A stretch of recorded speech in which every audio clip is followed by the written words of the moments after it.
మంచి కంపెనీలో చేస్తున్న ఉద్యోగాన్ని వదిలి వ్యాపారంలోకి దిగాలనుకోవడం సాహసమనే చెప్పవచ్చు.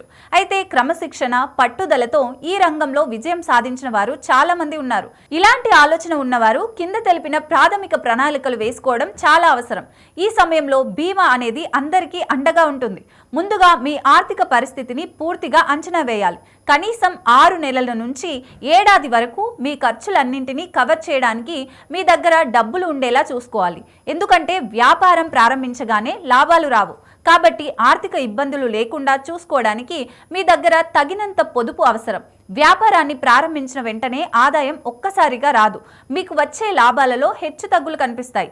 ఈ ఒత్తిడిని అధిగమించడానికి సరైన ఆదాయ ప్రణాళికలు ఎంచుకోవాలి. పాలసీ మొదటి సంవత్సరం ముగియగానే చెల్లించడం ప్రారంభించే పాలసీలు అందుబాటులో ఉన్నాయి. వాటి ద్వారా వచ్చే అదనపు ఆదాయం లాభదాయకమైన వ్యాపారాన్ని నిర్మించడానికి ఉపయోగపడుతుంది. వ్యాపార రంగం ఎప్పుడూ ఒడిదుడుకులకు గురవుతూ ఉంటుంది. ఒక్కోసారి ఆర్థికంగా ఇబ్బందులను కలిగిస్తుంది. ముఖ్యంగా ప్రారంభ దశలో అవస్థలు పడేలా చేస్తుంది. కాబట్టి మీరు ఉద్యోగంలో ఉండగానే జీవిత బీమా చేసుకోవాలి.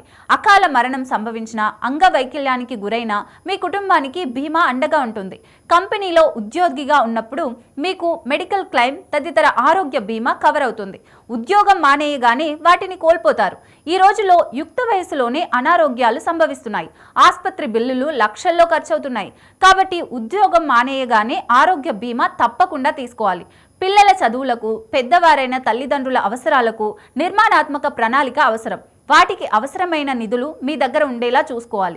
వ్యాపారం ప్రారంభించగానే మొదటి నెల నుంచి వీటికి సొమ్ములను కేటాయించడం కుదరదు. కాబట్టి కుటుంబ అవసరాలను కోసం తగినంత సొమ్మును పక్కన పెట్టుకోవాలి.